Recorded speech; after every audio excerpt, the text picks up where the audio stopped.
Hi guys, और बारी है यूपीएससी जीएस पेपर 3 के इंटरनल सिक्योरिटी के क्वेश्चंस की। हर साल की तरह 4 क्वेश्चंस आए हैं। क्वेश्चन नंबर 9, 10 एंड 19 एंड 20 ये नंबर रहता है इंटरनल सिक्योरिटी के क्वेश्चंस का और इवन आईआर के क्वेश्चंस का, जो कि जीएस पेपर 2 में आते हैं। Now my analysis, my reaction, everything. देखो, पेपर में जो क्वेश्चंस आए हैं रिलेटिवली स्ट्रेट फॉरवर्ड है, थीम्स रेपिटेटिव है। एलडब्ल्यूई या अगर हम नॉर्थ ईस्ट की बात करें, टेररिज्म की बात हो, मैरिटाइम सिक्योरिटी की बात हो, ये चारों थीम्स रेपिटेटिव है, पहले भी आ चुके हैं। मैरिटाइम सिक्योरिटी का क्वेश्चन भी इन द पास्ट आ चुका है।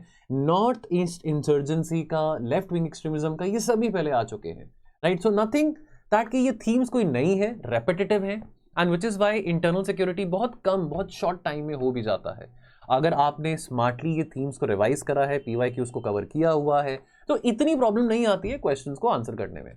चलो, क्वेश्चन टेररिज्म के बारे है, ये बिल्कुल ठीक है। टेररिज्म एक ग्लोबल स्कर्ज है। How has it manifested in India, कुछ इंसिडेंट्स बताने हैं, कुछ ऐसे केसेस, कुछ ऐसे केस स्टडीज बता सकते हैं। Elaborate with contemporary examples, what are the counter measures adopted by the state, explain. Simple question, ये क्लास में भी कराया हमने, क्लास नोट्स में भी अवेलेबल है, बट मैं उसका बोलबाला नहीं करना चाहता हूं कि मैंने कराया है। Of course that won't sound very ethical also. ये हर एक चीज हर एक टीचर कराता है, हर एक किताब में दिया गया, ऐसा नहीं है कि सिर्फ मैं ही कराता हूँ या बाकी कराते हैं। बट एनी हाउ मतलब जो चीज कराई है, आई है, जो भी बच्चा देख रहा है उसको पता लग जाएगा, उसका ज्यादा गुणगान करने की मेरे को जरूरत नहीं है। एनी हाउ, इंट्रोडक्शन की बात करें, देखो टेररिज्म की यहाँ पे डेफिनेशन आ जाती है। यूएन की डेफिनेशन है कि भाई टेररिज्म क्या होता है। और टेररिज्म एक प्री मेडिटेटेड अटैक होता है जिसमें वायलेंस का इस्तेमाल किया जाता है पॉलिटिकल आइडियोलॉजिकल मोटिव्स को इस्तेमाल करने के लिए। इनोसेंट सिविलियंस पे, निहत्थे सिविलियंस पे अटैक किया जाता है। आईएसआईएस है, अलकायदा है, तालिबान है, लोन वुल्फ टेरर अटैक्स होते हैं, साइबर टेररिज्म एक फॉर्म ऑफ टेररिज्म है। ये सब फॉर्म ऑफ टेररिज्म आ जाते हैं। इंडिया इफेक्टेड कंट्रीज है, because of the geographical location, also because of the internal diversity, and also because of the cross-border threats coming across the borders, not only from Pakistan but also from Bangladesh, also from Myanmar. We end up becoming victims of terrorism. All right, so there is a perpetrator of terrorism which is sitting across the border, and there is a victim of terrorism which is us.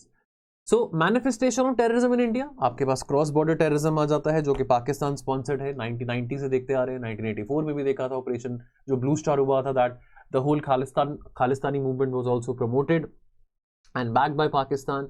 90s में हमने देखा पंजाब में और कश्मीर में जो insurgency थी, जो instability थी, that was also backed by Pakistan. Pakistan state sponsored terrorism की बात आती है, हम we all know, we all discuss about it. Left wing extremism की बात आती है, particularly in Chhattisgarh, in Jharkhand, in Orissa, Maharashtra. And अभी तो वैसे डिक्लाइन पे है जो लेफ्ट विंग एक्सट्रीमिज्म है, बिकॉज अभी तो वैसे भी टारगेट दिया गया है कि बाय 2026 हमने बिल्कुल नक्सल मुक्त भारत होना है। एंड एथनो नेशनलिस्ट इंसर्जेंसीज की बात आती है। नॉर्थ ईस्ट में ग्रुप्स हैं जैसे कि उल्फा है, एनएससीएन है, इंसर्जेंसी इन मणिपुर है, एथनिक क्लैशेस हैं between the Kukis and the Meiteis, जिसको एक्सप्लॉइट किया जाता है by the armed groups. Then you also have religious and communal form of terrorism, like Indian Mujahideen का अर्बन टेरर मॉड्यूल 2008 में जो मुंबई में हमले हुए थे, आईएसआईएस का radicalisation attempts through the online propaganda, through social media. All right, then again cyber terrorism एक form of terrorism है, online radicalization, fake news mobilization, all this is also a medium which leads to propagation of violence, and also लोगों को incite किया जाता है social media के जरिए, online platforms के जरिए to commit heinous acts. Narco terrorism again एक फॉर्म ऑफ टेररिज्म है। I mean we can go on and on talking about terrorism. Narco terrorism again is a form of terrorism जहां पे drug trafficking होता है। Drug trafficking से जो पैसा generate होता है, दैट रेवेन्यू, दैट पैसा इज गिवन टू टेररिस्ट, जिसके चलते वो हथियार लेते हैं, अपने day to day operations run करते हैं, उनकी फंडिंग होती है ये ड्रग ट्रैफिकिंग से। And therefore this is whole nexus, there is this whole nexus organised crime and terrorism के लिंकेजेस में एक बहुत इंपॉर्टेंट टॉपिक आता है ड्रग ट्रैफिकिंग का। तो लीगल मेजर्स हमारे पास क्या है, यूआपा का एक्ट आ जाता है, एनआईए एक्ट आ जाता है। इंस्टीट्यूशनल मेजर्स में एनआईए, नाटग्रेड, मल्टी एजेंसी सेंटर आ जाता है। एनएसजी जो कि हमारा काउंटर टेरर कमांडो सेंटर है वो आ जाता है। ऑपरेशनल मेजर्स में we have the intensified counter insurgency ops in Kashmir and the left wing areas. Then we have the use of technology, drones, unmanned aerial vehicles. International cooperation में FATF का pressure डालना on Pakistan को grey list में डालना। Alright, grey list में पाकिस्तान जाता रहता है, बाद में फिर निकल भी जाता है, अमेरिका उसको छुड़वा देता है। अमेरिका का हमेशा हाथ बना रहे पाकिस्तान के ऊपर, तभी करके पाकिस्तान बच जाता है। Intelligence sharing with US, Israel, EU, हमारी इंटेलिजेंस एजेंसीज की जो पार्टिसिपेशन रहती है with the intelligence agencies of other countries, participating in the UN counter-terrorism committee, de-radicalization and development. So again, winning the hearts and mind एक strategy होती है, which is again a counter-insurgency strategy, जो कि focus करता है कि ठीक है, आप इंटेल बेस्ड जो ऑपरेशंस हैं, जो काउंटर इंसर्जेंसी ऑपरेशंस हैं वो तो कंडक्ट करो, लेकिन डेवलपमेंट और डी रेडिकलाइजेशन, यानी कि जो डी रेडिकलाइजेशन और डेवलपमेंट है, इन दोनों पे भी काम करने की जो जिम्मेवारी आती है वो हमारी सिक्योरिटी एजेंसीज की आती है, which is again a counter measure adopted by state, जहां पे हम साइकोलॉजिकल सिस्टमैटिकली जो ब्रेन वॉशिंग है मिलिटेंट्स का, इंसर्जेंट्स का, वो इस तरीके से करते ताकि उनका जो पक्ष है, उनका जो फेवर है वो टुवर्ड्स इंडिया हो। ऑलराइट, ओके, देन ब्रॉडली अगला क्वेश्चन बात करता है, द गवर्नमेंट ऑफ इंडिया ने रिसेंटली कहा है दैट LWE को एलिमिनेट कर दिया जाएगा 2026 में। This question is not surprising, ये आना ही था, बिकॉज इसी साल में इतने मेजर एंटी नक्सल ऑपरेशन हुए हैं, ये मैंने भी बहुत बार कराया है क्लास में, बहुत बार इसका जिक्र किया है, तो ये क्वेश्चन आया है, इसमें कोई हैरानगी की बात नहीं है। क्या मतलब है LWE का? सिंपल सा क्वेश्चन है, how are people affected by it? भाई बहुत सिंपल सी बात है, कुछ ज्यादा मुश्किल नहीं है। What measures have been taken by the government to eliminate LWE? अब इसमें पहली लाइन चेंज कर दी है, बाकी तो सब पुराना ही है। क्या मेजर्स उठाए गए हैं, how do people get affected, simple सी बात है। तो डिफाइन करो LWE को, क्या होता है, ठीक है, कब शुरू हुआ था, रेड कॉरिडोर के बारे में बात करो, इंपैक्ट लोगों पे क्या है, सिक्योरिटी थ्रेट है, डेवलपमेंट डिनायल है, ट्राइबल एलिनेशन है, livelihood disruption, democratic deficit, psychological fear आ जाता है।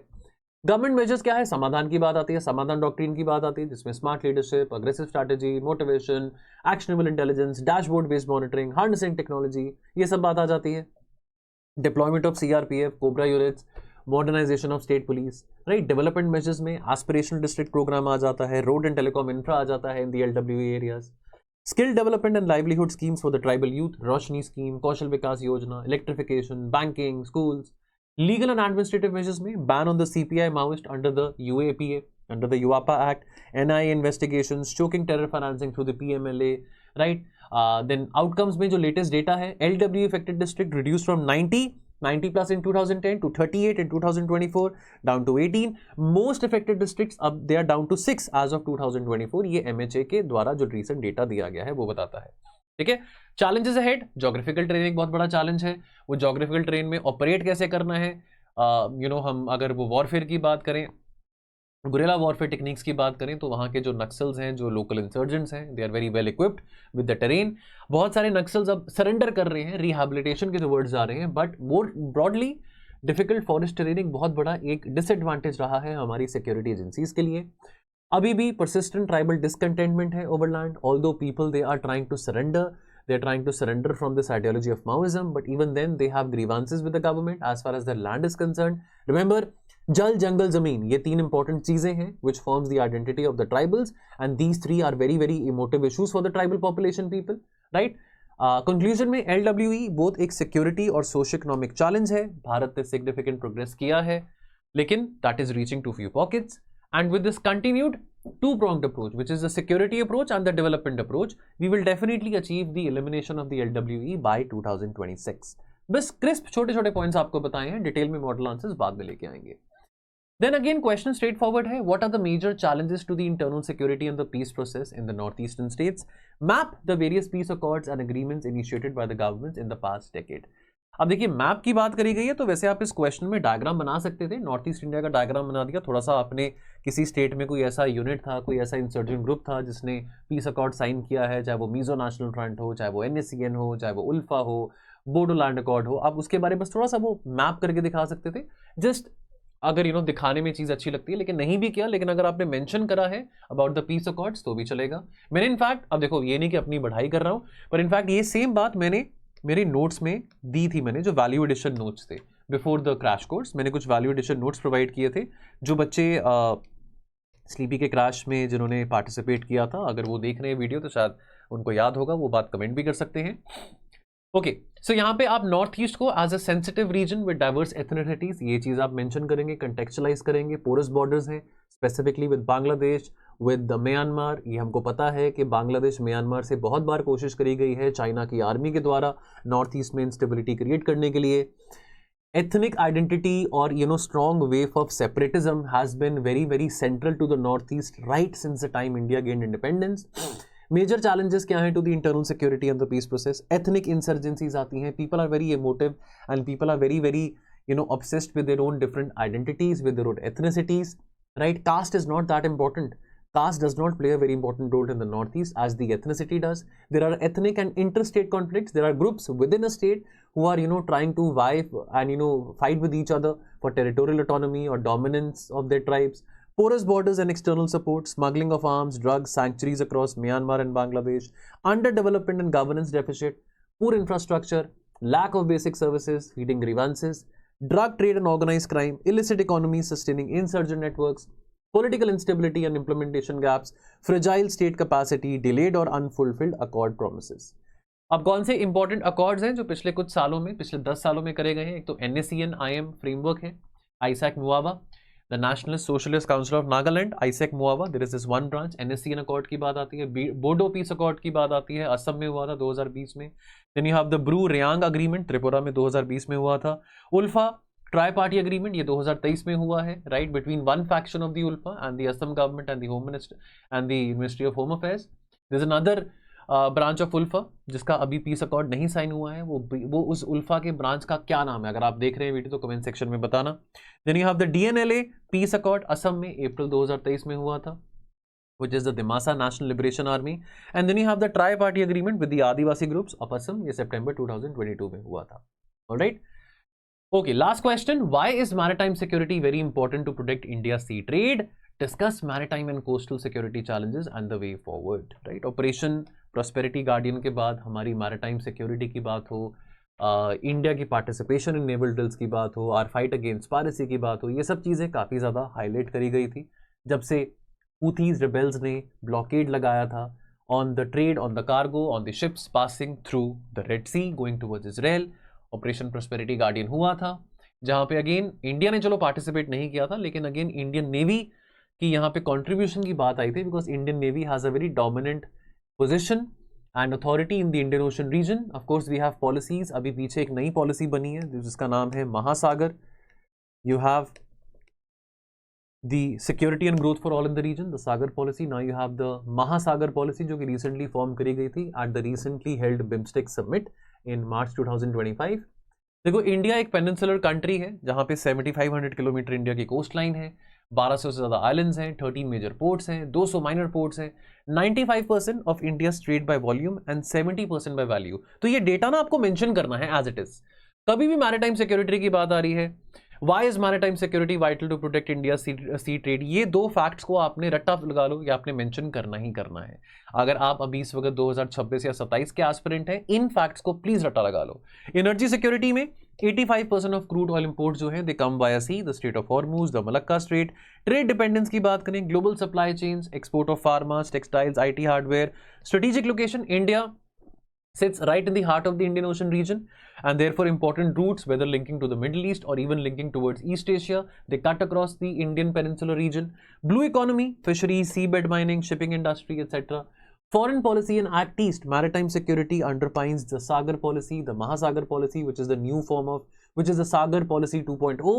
And of course, this is very, very central to our Act East policy as well, which is the integration of India's foreign policy objectives and goals, by promoting more culture, more connectivity and more commerce with the East Asian economies, right? Then of course maritime and coastal security challenges की बात आती है. यहाँ पे traditional threats आ जाते हैं like piracy, then non-traditional threats आ जाते हैं like smuggling of arms, narcotics, fake currency.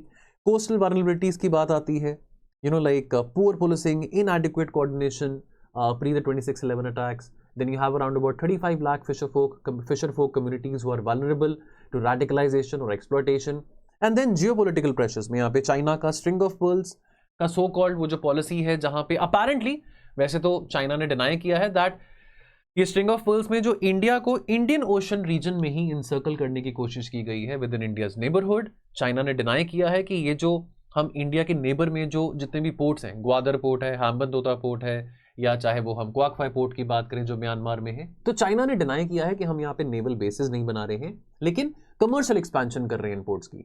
But India sitting across, China sitting around our neighbourhood, China having bases around India's neighbourhood, that is a cause of concern, that is a cause of alarm. Because अगर China यहाँ पे ये commercial basis की जगह आज naval basis बनाना शुरू कर दे तो इंडिया को कंप्लीटली कट ऑफ कर दिया जाएगा with the Indian Ocean region. यानी कि China would be successful in cutting the India, the mainland India from the Indian Ocean region, which is very, very detrimental for India's internal security and national security.